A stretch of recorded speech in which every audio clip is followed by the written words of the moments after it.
I was told I was a fool for leaving IBM. Been told that I was a fool for moving to New York. I was a fool for moving to LA. I was a fool for managing Steve Harvey when I gave up a successful stand-up comedy career. I've been told I was a fool for stop managing Steve Harvey. So people will tell you you're a fool. I embrace that because that's what life is about. Challenging you to do something that people tell you you're not supposed to do. You have to realize that one day when you wake up, Tom, that it has to be about you. It really has. It's not about who you're married to. It's not about who you're dating. It's not about your kids. It's about you. And if you realize that, you will be successful. Because if all your success is about being positive and you're not driven by selfish modes or selfish gains, then everybody will win. Feel that most people are staying at jobs or working things, or even marriage or relationships, because they fear change. Can I do better? Can I get a better opportunity? Will somebody hire me? Will somebody date me? Will somebody marry me? Will somebody want my kids that I have? People, when they don't want to make adjustments because they've already told themselves they can't do it. If you're about to make a change in your life and you feel uncomfortable, that's the best feeling you can have. Because for the first time in your life, you're making a decision that's going to be best for you and not what somebody told you to do. And that's when all bets are off, man, because you're about to enter some uncharted waters that's going to force you to challenge yourself to be perfect. It was a turning point for me in my life because it let me truly understand how short life is. It also truly enabled me to understand the value of taking advantage of what life is giving you to do. And that's why I always push people.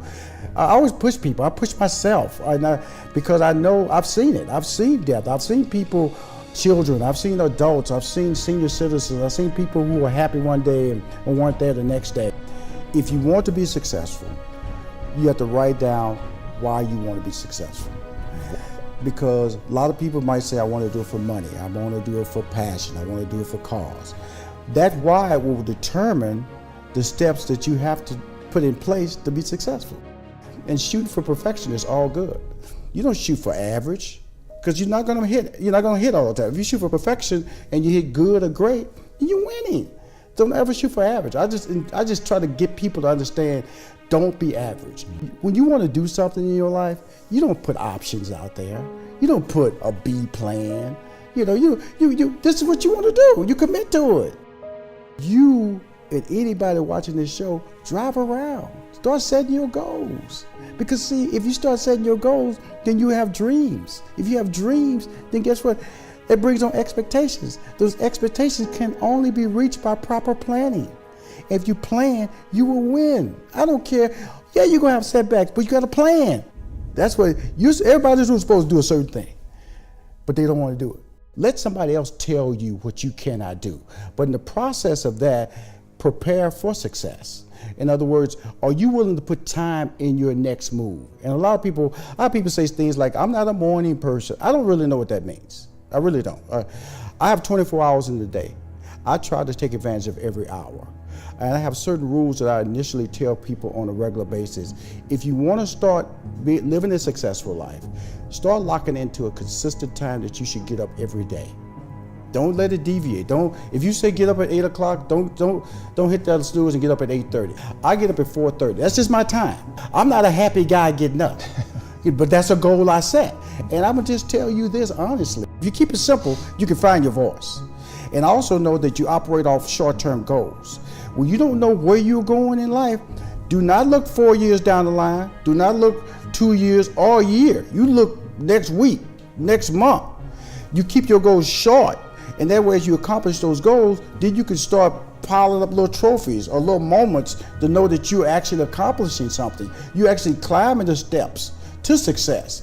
When people make the mistake in their goals, they put too many. They put a like say, not so insurmountable goal, but a goal that doesn't allow them to qualify success quick enough. And so I always tell people, shorten your goals, shorten your window, and that's how you find your voice. You cannot find your voice if you say, I'm gonna come into Hollywood to be a star. Okay, well, you might want to work at Home Depot first. And then grab that check, get stable, and start creating relationships, start taking the acting class. See, those are goals that you can achieve. But if you come in here just to be a star in entertainment, or you going to college and you trying to graduate in 4 years, and what you're going to do, it confuses people. That's why a lot of today's millennials, they see short-term success as a faster way of finding their voice versus a college degree.